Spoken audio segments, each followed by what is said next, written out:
Ang Bagyo, ang lungsod ng mga Pino, ay biglang nabalot ng madilim na anino ng kamatayan at lumubog sa isang nakapangingilabot na takot, isang hindi kilalang demonyo ang nagtatago sa hamog. Naghahasik ng brutal na kamatayan, tinatarget ang pinakamagagandang bulaklak ng lungsod na ito. Ang mga kabataang babae na puno ng mga pangarap ay isa-isang inaagaw ng walang awa. Ang kanyang krimen ay ang pinakawalang hiyang hamon sa katarungan at sa hangganan ng pagkatao. Ang malalim na sugat sa puso ng mga naiwan ay bumalot sa buong lungsod. Ang linya sa pagitan ng buhay at kamatayan ay naging napakarupok higit kailanman. Ang bagyo sa mga huling araw ng Agosto ay tila nakakasakal.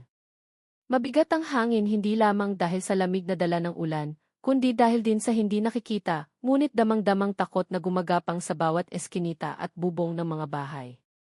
2 linggo na ang nakalipas. 2 estudyante sa kolehiyo, sina Ana Marie Santos at Liza Mendoza, ang natagpuan ng sunod-sunod sa karumal-dumal na kondisyon. At pagkatapos, dumating ang pinakamasahol na bangungot. Madaling araw sa isang mapanghing bakanting lot sa gilid ng bangin sa Marcos Highway malapit sa Tuba, Benguet, isang nanginginig na mga ngalakal ang tumawag sa mga pulis. Sa loob ng isang lumang pulang maleta, na inakala niyang isang swerte, ay naroon ang hindi buong bangkay ng isang dalaga. Ang balita ay parang bombang sumabog sa gitna ng Special Investigation Team ng Baguio City Police Office, BIS. Ang ikatlong biktima, si Grace Reyes, 19 anyos. Isang first-year student ng College of Arts and Communication sa University of the Philippines, VE, Baguio. Siya, na may napakaliwanag ng ngiti, ay natagpuan na. Ang conference room ng Special Investigation Team ay hindi pa naging ganito katigante. Ang usok ng sigarilyo ay kumakapal, ang mga mukha ay humpak dahil sa kakulangan ng tulog. Ang malalalim na kunot sa noo ay tanda ng kawalan ng magawa. Sa malaking whiteboard, ang mga larawan ng 3 magagandang dalaga ay magkakatabing nakapaskil na parang isang tahimik na akusasyon. Si Police Colonel Sergio Panganiban, ang pinuno ng investigation team na ang buhok ay lalong namuti sa nakalipas na 3 linggo, ay malakas na humampas sa mesa. Highway na naman, sa gilid ng kalsada na naman. Pero sa pagkakataong ito, mas sadista ang pamamaraan. Hinahamon niya tayo, hinahamon niya ang buong hanay ng kapulisan sa Cordillera. Sa 2 naunang kaso, ang mga labi ni Ana at Liza ay natagpo ang buo. Bagamat may mga senyales ng sexual na pang-aabuso kay Grace. Ang salarin ay kumilos ng mas karumal-dumal sa pamamagitan ng pagputol-putol sa katawan ng biktima. Ito ay isang paglala ng krimen na malinaw na nagpapakita na ang sikolohiya ng salarin ay lalong nagiging baluktot, may sakit. At puno ng tiwala sa sarili hanggang sa puntong nagiging arogante na. Sigurado siyang hindi siya mahuhuli at baka tama siya. Sa loob ng 3 linggo, daan-daang pulis at investigador ang nagsuyod sa bawat pulgada ng lupa, nagsuri ng libu-libong oras ng footage, at nag-interoga sa daan-daang kahina-hinalang tao. Gayunpaman, ang resulta ay nanatiling malaking wala. Ang salarin ay gumagalaw na parang multo, hindi nag-iiwan ng kahit katiting na mahalagang bakas. Walang ID, walang fingerprints, walang saksi, walang anumang larawan na nahagip ng lente ng kamera. Pinipili niya ang mga bahagi ng highway sa gilid ng lungsod, mga lugar na tahimik, kulang sa kamera, at karaniwang itinatapon ang mga bangkay sa madaling araw kung kailan tulog ang lahat. Ang kanyang pamamaraan ay napakabihasa at tuso kaya't maging ang mga pinakabeteranong investigador ay sumasakit ang ulo. Ang kawalan ng usad ng kapulisan ay lalong nagdulot ng pagkabalisa at galit sa publiko. Ang social media ay sumabog sa mga tsismis, teorya ng konspirasyon, at pati na rin mga batikos na nakatuon sa kapulisan. Ang pressure mula sa mga nakakataas, mula sa mamamayan, at mula sa pagdadalamhati ng pamilya ng mga biktima ay bumibigat sa balikat ng bawat miyembro ng investigation team. Alam nilang hindi nila kakampi ang oras. Kung hindi mahahanap agad ang demonyong ito, malaki ang posibilidad na magkaroon ng ika-4, ika-5 biktima. Ang buong lungsod ay nagpipigil ng hininga, at sa loob ng silid na iyon na puno ng usok, ang katahimikan ay minsan mas nakakatakot pa kaysa sa sigawan. Ang karera laban sa kamatayan ay nagsimula na, at sila ay naiiwan sa likuran. Sa gitna ng kawalan ng pag-asa na halos lumulunok sa buong team, isang sinag ng liwanag ang biglang lumitaw 4 na araw matapos matagpuan ang bangkay ni Grace. Pagkatapos ng libing para sa kanyang kawawang anak, ang kanyang ina, isang ginang na mukhang wasak at namamaga ang mga mata dahil sa pagkaubos ng luha, ay nagtungo sa istasyon ng pulisya. Ang kanyang nanginginig na mga kamay ay iniabot ang isang lumang cellphone. Mga sir, ito po ang cellphone na dating ginamit ng anak ko. Binigyan ko lang siya ng pera pambili ng bago noong nakaraang buwan. Itong luma ay itinago niya sa bahay. Hindi. Hindi ko po alam kung makakatulong ito. Sa simula, walang masyadong umasa.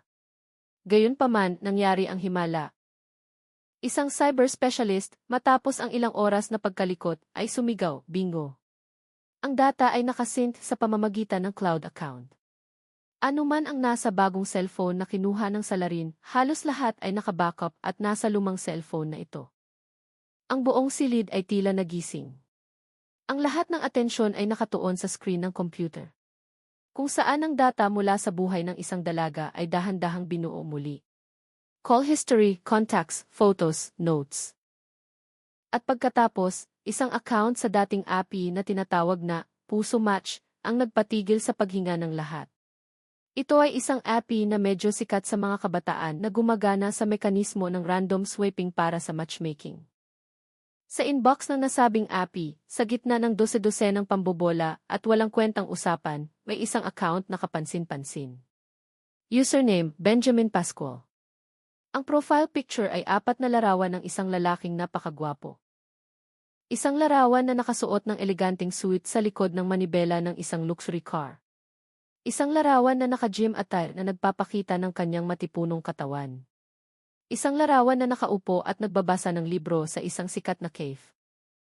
At ang huling larawan ay isang maliwanag na ngiti sa isang beach. Isang profile na masyadong perpekto para maging totoo. Nang palakihin ng mga espesyalista ang mga larawang ito para suriin, kilabutan sila. Fake photos ito. Ang mga larawang ito ay gawa ng AI technology, pagpupunto ng isang batang opisyal ng may katiyakan. Walang kahit anong dungis sa kanyang mukha. Ang ilaw ay perpekto sa paraang hindi makatotohanan.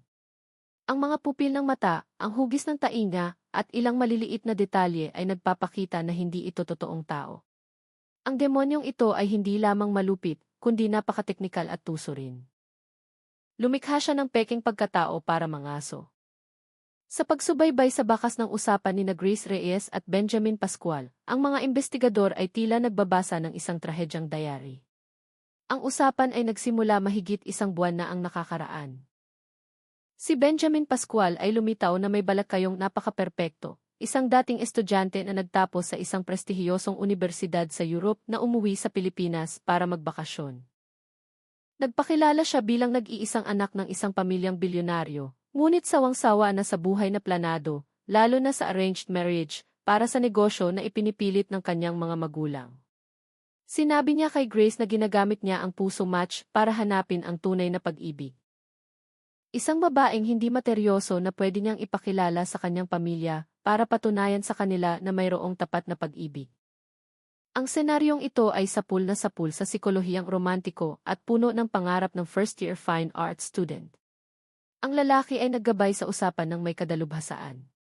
Sa simula ay mga simpleng pagbati, mga matatalinong biro. Dahan-dahan, nagsimula siyang magbahagi ng mga hinaing tungkol sa kanyang kalungkutan, tungkol sa presyo rin ng pamilya, na nagpipinta ng imahe ng isang kawawang prinsipe na nangangailangan ng isang prinsesa upang iligtas siya. Si Grace Reyes, sa kanyang kawalang malay at mabuting puso, ay tuluyang nahulog. Nagpapalitan sila ng litrato araw-araw. Nagpapadala si Grace ng litrato habang nasa campus ng IHI Baguio. Mga larawan ng kanyang design sketches. Ang lalaki naman ay sumasagot gamit ang mga larawan, na syempre ay peke, tungkol sa kanyang marangyang buhay. Sulok ng isang villa sa Pinewoods Golf & Country Estate, dinner sa isang 5-star restaurant, na itayo niya ang tiwala na walang pasubali sa biktima. At pagkatapos, dumating ang gabing nagtakda ng lahat. Ang huling mensahe mula kay Benjamin Pascual ay lumitaw sa screen, malamig na parang hatol ng kamatayan, mahal, hindi na ako makakapaghintay pa. Ngayong gabi, 7 oras SETI, tagpuin mo ako sa main entrance ng City Baguio. May sorpresa ako sa iyo. Agad na nagpadala ng isang team ng mga operatiba sa City Baguio. Ang lahat ng CCTV footage mula sa gabing iyon ay nakuha. Nakita nila ang footage ni Grace na nakasuot ng puting bestida na masayang dumating sa tagpuan. Ang kanyang mga kamay ay panay ang tipa sa cellphone. Naghintay siya doon ng halos 20 minuto. Ngunit sa loob ng panahong iyon, walang kahit sinong lalaki na kamukha ni Benjamin Pascual sa litrato ang lumapit sa kanya. Ang mga salaysay mula sa mahigit 20 security guard at mga tindera ay wala ring ibinunga. Walang sinuman ang may natandaan tungkol sa isang pares o isang babaeng may kakaibang kinikilos. Si Benjamin Pascual ay muling parang multo, naroon siya, o baka wala. Nakipagkita siya kay Grace. Pero paano? Isang hinuha ang nabuo, nagmamasid siya mula sa malayo at gumagamit ng ibang paraan ng komunikasyon o senyales para lapitan ang biktima nang hindi nakakakuha ng atensyon ni Numan. Ang direksyon ng investigasyon na tila nakahanap na ng daan ay muling humarap sa mas madilim na pader. Mayroon silang pangalan, ngunit peke ito. Mayroon silang mukha, ngunit peke rin ito. At ngayon, hindi nila magagamit ang account ni Grace para kontakin siya pabalik. Dahil ang mekanismo ng puso match ay hindi nagpapahintulot sa user na aktibong maghanap at magpadala ng mensahe sa ibang account. Tanging kapag ang dalawa ay nag-match, saka lang pwedeng magsimula ang usapan. Nakalkula na ng demonyo ang bawat hakbang niya, at siya ay nasa labas, marahil ay naghahanda na para sa susunod na biktima. Ang pinto ng pag-asa na bahagyang bumukas ay agad na sumara muli. Ang sitwasyon kung saan hindi nila aktibong makontak si Benjamin Pascual sa API ay parang pagkaalam na may mabangis na hayop sa loob ng makapal na gubat, ngunit hindi makita ang bakas nito kahit saan. Gayunpaman, para sa mga kapulisan, ang salitang ipagsuko ay wala sa kanilang bokabularyo. Agad na ipinatawag ni Cole. Sergio Panganiban ang kanyang pinakamahuhusay na cyber team. Isang operasyon na hindi pa nagagawa kailanman ang binalangkas o plan lambat multo. Ang layunin ay napakalinaw, lumikha ng mga perpektong pain upang palabasin ang demonyong si Benjamin Pascual. Sa loob ng ilang oras, 12 ng bagong puso match accounts ang ginawa. Ang bawat account ay isang pagkatao, isang buhay na binuo ng may matinding katumpakan. Sila ay mga estudyante ng multimedia arts na puno ng pangarap mula sa FE. Mga estudyante ng nursing na masigla mula sa St. Louis University, mga probinsyana na inosente at bagong salta sa Baguio. Ang mga profile picture ay pinili ng maingat mula sa database, sinisigurado ang hitsurang inosente at simple na aayon sa panlasa na ipinakita ng salarin sa kanyang 3 biktima. Ang unang araw ay lumipas sa katahimikan. 12 ng espesyal na cellphone, na bawat isa ay konektado sa isang account, ang patuloy na gumagana. Ang mga mibilis na daliri ay nag-swipe right, nagla-like sa libu-libong random profiles sa manipis na pag-asang ang isa sa mga ito ay itutugma ng system kay Benjamin Pascual. Ikalawang araw, wala pa rin. Ang pasensya ng buong team ay sinusubok hanggang sa hangganan. Para itong paghahanap ng karayom sa bunto ng dayami.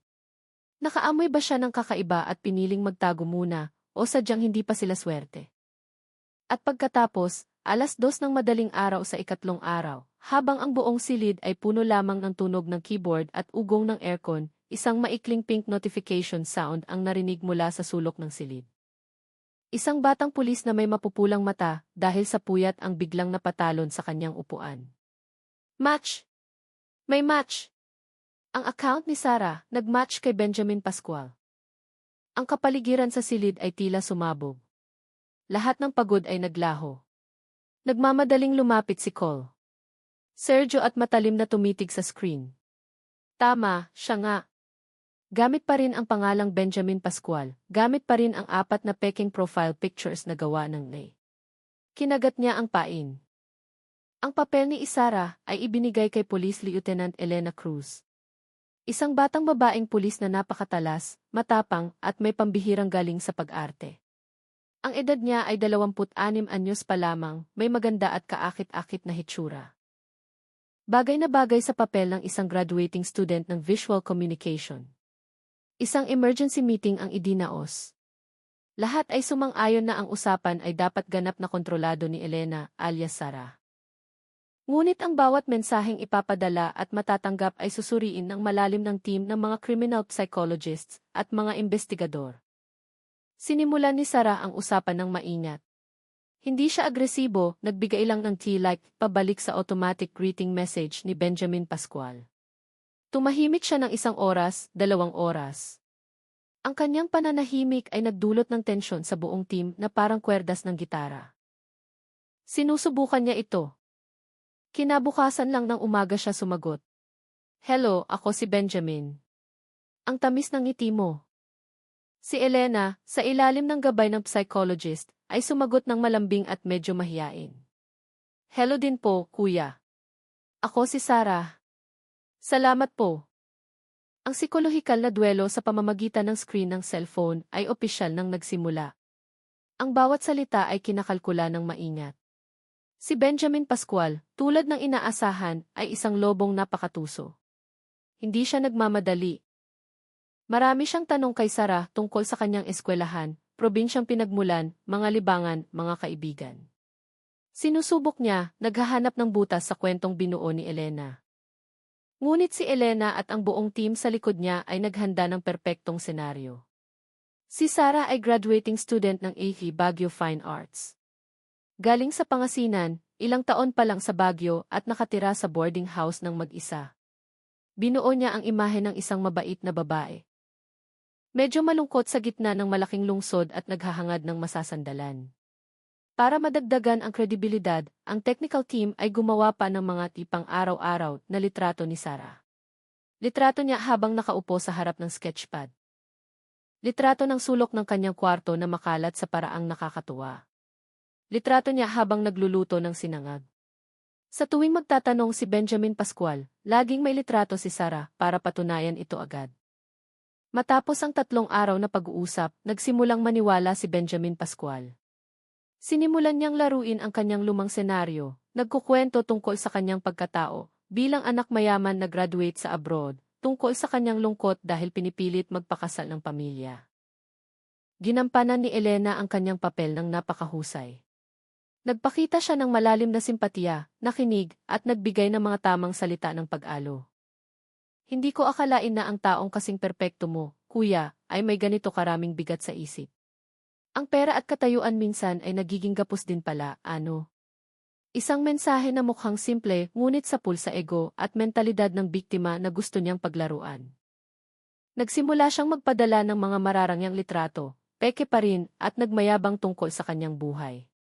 Hindi nagpakita ng interes si Sarah sa material na bagay. Pumuri lang ng banayad. Ang ganda ng villa mo, kuya. Pero siguro malungkot tumira dyan ng mag-isa. Patuloy niyang dinidiin ang punto ng kalungkutan. Sa ika-6 na araw, naramdaman ni Elena na hinog na ang panahon. Nagkwento siya na ngayong weekend ay kailangan niyang maghanap ng espesyal na art paper sa bandang Session Road para sa kanyang thesis. Nagbitaw siya ng pangungusap na tila hindi sinasadya. Kung sana may kabisado sa mga daan sa Baguio na pwedeng maghatid sa akin, ang sarap sana. Mahina kasi ako sa direksyon. Kinain ng isda ang pain. Agad na sinunggaban ni Benjamin Pascual ang pagkakataon. Ako na lang, may free time naman si kuya. O ganito, Sabado ng gabi magkita tayo. Ano? Ililibre kita ng dinner. Tapos kung saan mo gusto pumunta, sasamahan kita. Kumabog ng malakas ang dibdib ni Elena, ngunit nanatili siyang kalmado sa pagtipa ng sagot na kunwari nahihiya. Talaga, kuya. Pero nakakailang naman biglang magkita. Nahihiya ako. Nahihiya? Bakit? 1 linggo na tayong magka-chat. Desidido na to ha, Sabado ng gabi, 7:00 sa main gate ng S City Baguio, sa Maisere Ranch area. Mataandaan ang lugar na iyon, kaya huwag kang matakot na masamang tao si kuya. Sabi niya sa tonong puno ng kumpiyansa na parang nagbibigay ng isang biyaya. Pumayag si Elena. Ang tipanan ay naitakda na. Ang Oplan Lambat Multo ay nagtagumpay sa unang yugto. Ngunit alam ng lahat sa investigation team na ang pinakamahirap at mapanganib na bahagi ay nasa harap pa. Hindi lang sila humaharap sa isang online scammer, kundi sa isang demonyong nag-anyong tao. Isang serial killer na malamig ang dugo at malupit. Ang atmosfera sa loob ng command center ng BISU ay napakabigat. Mas maigting pa kaysa sa mga araw ng pagkatagpo sa mga bangkay. Sa malaking screen, Isang pulang tuldok ang pananda sa lokasyon ni Police Eti. Elena Cruz, Sandy, Sarah, nakatayo ng tahimik sa gitna ng dagat ng mga berdeng tuldok, ang mga undercover detectives. Ang plano ay inilatag na simula pa noong hapon. Dose-dosenang pulis mula sa special team ang nagtatago sa mga posisyon, handang kumilos. Ang mga pinakabeteranong detective ay nagpanggap na mga tindero ng strawberry taho, magkasintahang nakaupo sa mga bench, at mga grab riders na naghihintay ng pasahero. Lahat ng pasukan at labasan ng ASS Baguio ay nasa ilalim ng pagbabantay. Eksaktong alas 7 ng gabi, si Elena, suot ang isang mapusyaw na asul na floral dress, at nakalugay ang buhok na hanggang balikat, mukhang-mukha talagang estudyanteng mahiyain, ay dumating sa tagpuan. Ang kanyang puso ay kumakabog. Hindi lang dahil sa kaba, kundi dahil sa bigat ng tungkuling kanyang pasan. Alam niyang isang maling galaw lang ay pwedeng sumira sa buong operasyon, at mas masahol pa, hayaang makawala muli ang demonyo sa kadiliman. Mabagal ang usad ng oras. 7 oras 10 minuto, 7 oras 20 minuto, wala pa ring lumalapit sa kanya. Nagsimulang kabahan si Cole. Sergio. Nakamasid siya mula sa malayo. Sinusubukan niya ang biktima, sabi niya sa radyo. Eksakto sa sandaling iyon, nag-vibrate ang cellphone ni Elena. Isang mensahe mula kay Benjamin Pascual. Hindi tawag, kundi text. Isang kilos na nagpapakita ng kanyang hindi normal na pag-iingat. Sarah, talagang dumating kang mag-isa. Si Elena, ayon sa senaryo, ay sumagot, opo, kuya. Mag-isa ako. Sino pa ba ang kasama ko? Nandito ka na ba? Nakita na kita. Ang ganda mo pala talaga. Ngayon makinig ka kay kuya ha. Umalis ka sa mall. Maglakad ka papunta sa maliit na eskinita sa tapat ng kalsada, mga 300 meters mula dyan. Papuntang Leonard Wood. Hihintayin kita doon. Ang utos na bigla ang pagbabago ng lokasyon ay ikinagulat ng buong team. Ang tusong lobo na ito ay mas matalino kaysa sa inaasahan nila. Pinili niya ang mataong tagpuan para magmasid, siguraduhing mag-isa ang biktima, at pagkatapos ay ituturo ito sa isang tahimik na lugar na ganap na nasa ilalim ng kanyang kontrol. Kalma lang ang boses ni Cole. Sergio ay narinig sa napakaliit na earpiece ni Elena. Team Key at C, kumilos agad, sundan ang target, panatilihin ang ligtas na distansya. Ang sasakyan, sumunod sa likod. Huminga ng malalim si Elena at nag-type ng sagot. Bakit doon, kuya? Medyo natatakot ako. Pag nagkita na tayo, hindi ka na matatakot. Sumunod ka na lang, okay? Ang sagot ay may tonong nag-uutos na hindi pwedeng tanggihan. Itinago ni Elena ang cellphone at nagsimulang maglakad. Ang bawat hakbang ay parang pagtapak sa linya ng buhay at kamatayan. Ang eskinita ay lumitaw sa kanyang harapan, madilim, walang kahit isang ilaw, walang tao, napapaligiran ng mga pader na lumulumot. Nakakapasok pa lang siya ng ilang metro sa loob ng isang nakakasilaw na liwanag mula sa headlights ng kotse ang tumama ng diretso sa mukha niya.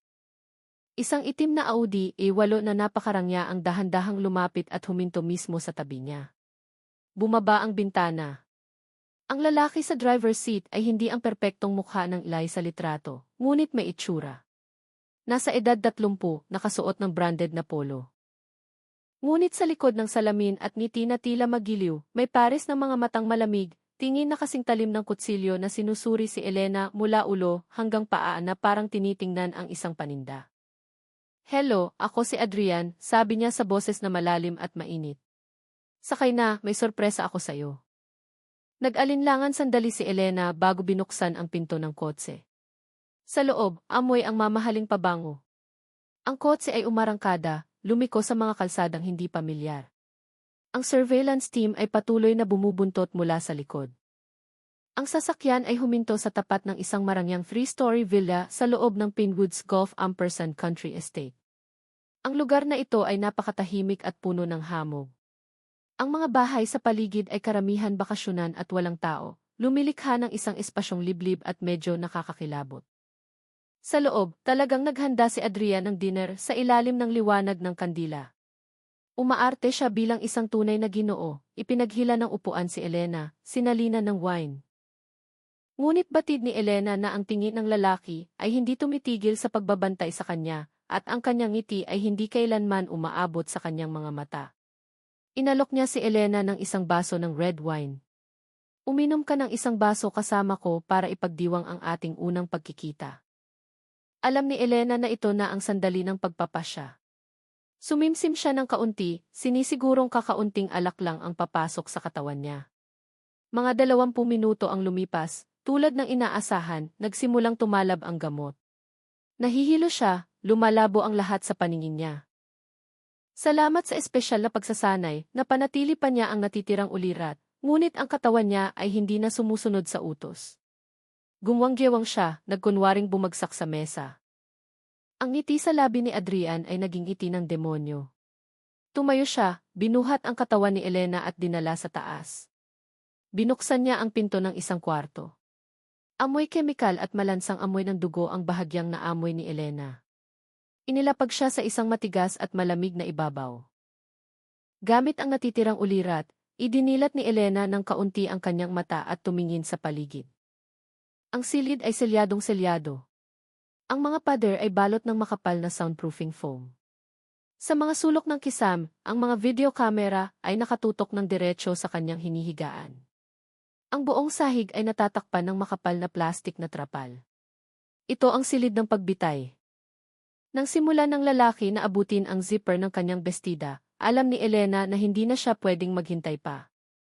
Inipon ang natitirang lakas, sa sandaling nalingat ang lalaki, itinaas niya ang kanyang binti at sinipa ang ari nito ng buong lakas. Napasigaw ang lalaki sa sakit at bumagsak patalikod. Sinamantala ang pagkakataon, ginamit ni Elena ang isa niyang kamay para punitin ang pulseras na suot niya. Hindi iyon ordinaryong alahas, kundi isang heat tracker at emergency signal transmitter na nakakubli. Agad na lumitaw ang emergency signal sa screen ng command center. Pasok! Sugod na, sigaw ni Cole. Sergio! Mula sa lahat ng direksyon, ang mga bintanang salamin ng villa ay nabasag. Dose-dosenang anino ng SWAT team na kumpleto sa uniforme at armas ang lumusog. Ang sigaw ng key police, walang gagalaw, at ang lagapak ng mga tactical boots ay bumasag sa nakamamatay na katahimikan. Si Adrian Del Rosario ay namimilipit pa rin sa sakit, hindi pa man lang naiintindihan ang nangyayari ng dose-dosenang nguso ng baril ang nakatutok na sa kanyang ulo. Ang kanyang mukha ay nagbago mula sa gulat, naging takot, at sa huli ay kawalan ng pag-asa. Ang demonyong nag-anyong tao.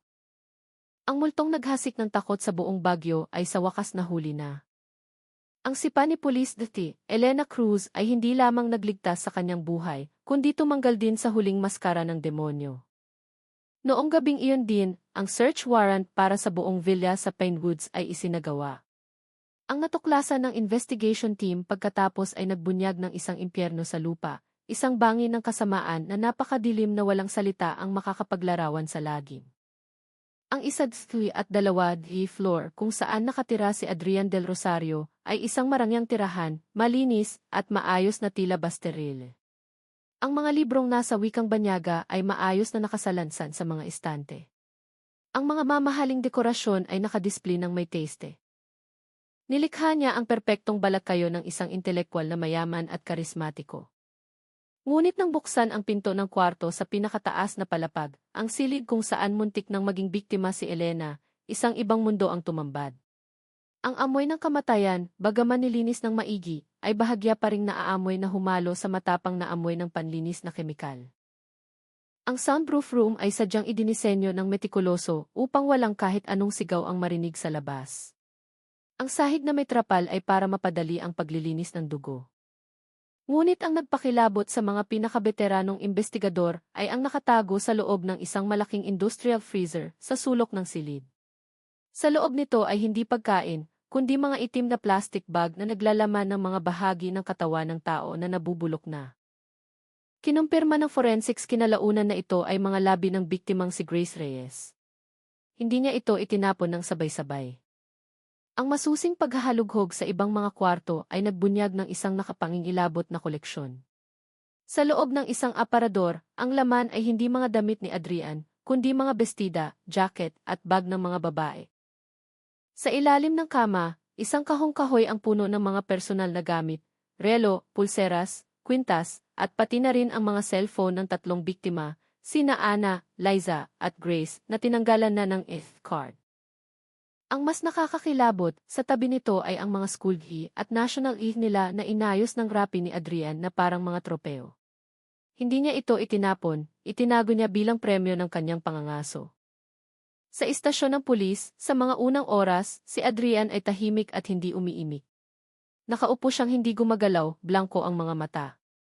Sigurado siyang walang sapat na ebidensya ang pulis para idiin siya sa kasong murder dahil hindi pa niya nasaktan si Elena nang mahuli. Inamin lang niya ang kasong illegal detention. Ngunit nang isa-isang ilatag ng mga senior investigators ang mga hindi maitatangging ebidensya sa mesa, litrato ng freezer, mga bestida, mga AC ng tatlong dalagang pinatay, ang mukha ni Adrian ay nagsimulang magbago. Ang matinding pressure mula sa walang tigil na interogasyon at mula sa matitibay na ebidensya ay dahan-dahang nagguho sa kanyang malamig na depensa. Sa wakas, matapos ang 2 araw at 2 gabi ng psikolohikal na duelo, bumigay si Adrian Del Rosario. Nagsimula siyang umamin at ang kanyang pag-amin ay isang nakakatakot na recording ng pagkasira ng isang tao. Si Adrian Del Rosario, 30 anyos, ipinanganak sa mayamang pamilya. Ang kanyang mga magulang ay matagumpay na negosyante na ngayon ay nakatira sa Europe. Laki sa layaw, nasa kay Adrian na ang lahat, pera, maraming ari-arian, at trabaho bilang lecturer ng English sa isang kilalang language center sa Baguio. Ang ugat ng kanyang kasamaan ay nagmula 2 taon na ang nakakaraan. Ang 7 taong relasyon sa kanyang dating kasintahan ay nasira. Bigla siyang hiniwalayan ng babae para sumama sa ibang lalaki na mas mayaman. Hindi lang siya trinaydor, kailangang lunukin ni Adrian ang mapait na katotohanan na sa loob ng panahong iyon ay nahawaan siya ng sakit na syphilis ng kanyang girlfriend. Ang pagguho ng pag-ibig, pagdurusa dahil sa sakit, at pakiramdam na niloko ay bumago kay Adrian mula sa isang lalaking mukhang perpekto, tungo sa isang demonyong nagkikimkim ng matinding puot sa mga kababaihan.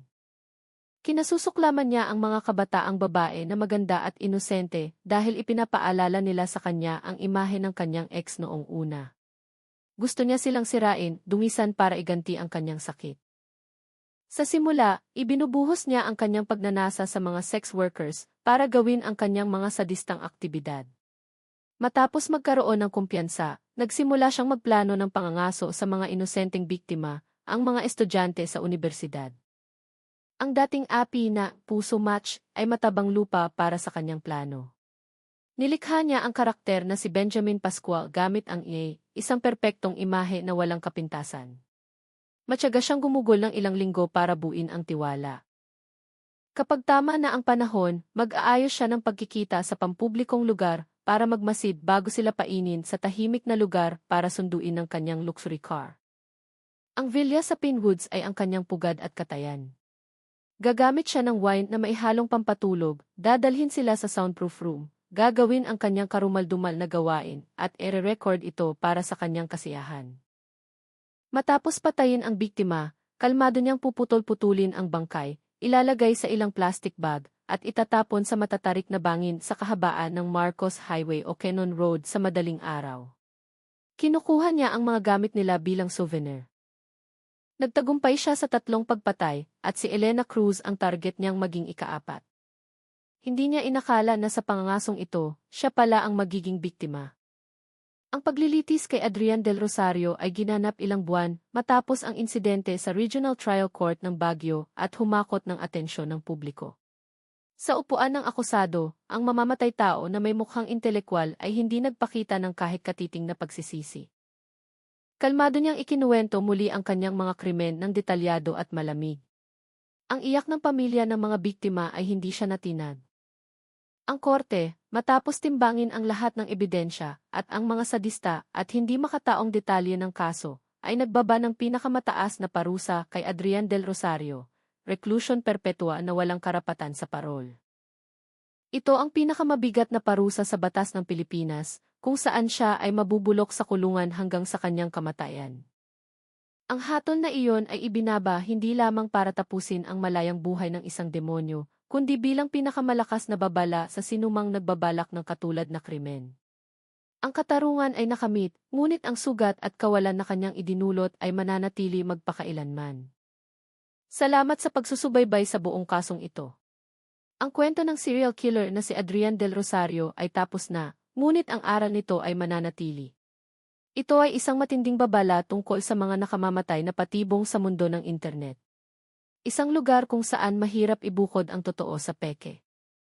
Sa likod ng mga profile na nakakaakit at mga salitang matatamis, maaaring may nakatagong bangin ng kasamaan. Maging laging mapagmatsyag at maingat. Huwag kailanman magbigay ng buong